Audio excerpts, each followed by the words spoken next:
పంజగుట్ట చౌరస్తాలోని వైఎస్ఆర్ విగ్రహానికి ఉదయం సీఎం రేవంత్ రెడ్డి పూలమాలలు వేసి నివాళులర్పించారు. అనంతరం ప్రజాభవన్లో ఫోటో ఎగ్జిబిషన్ ప్రారంభించారు.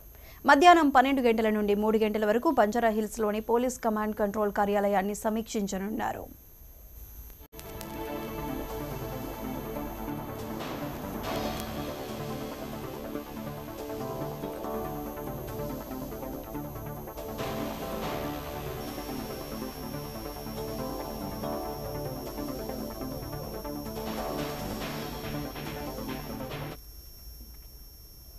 అనంతరం సాయంత్రం 4 గంటలకు ప్రత్యేక విమానంలో సీఎం రేవంత్ రెడ్డి విజయవాడకు వెళ్లనున్నారు. అక్కడి నుంచి రోడ్డు మార్గంలో మంగళగిరి చేరుకొని అక్కడ వైఎస్ఆర్ జయంతి వేడుకలు నిర్వహిస్తారు.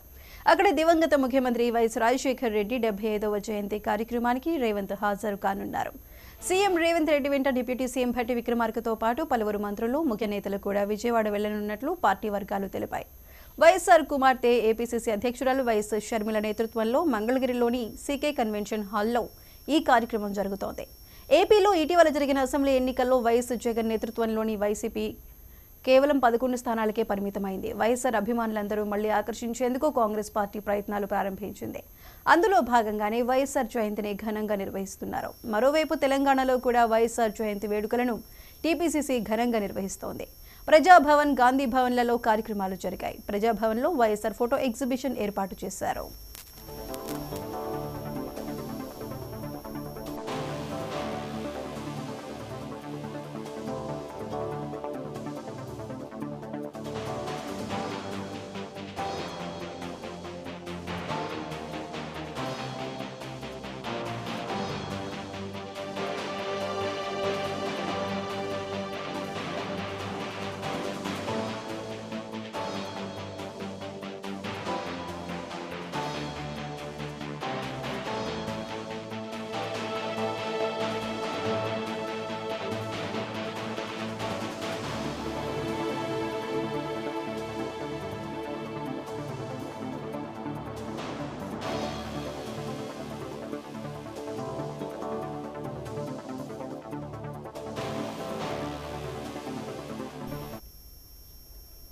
ఎన్టీఆర్ జిల్లా జగ్గేపేట మండలం బూదవాడ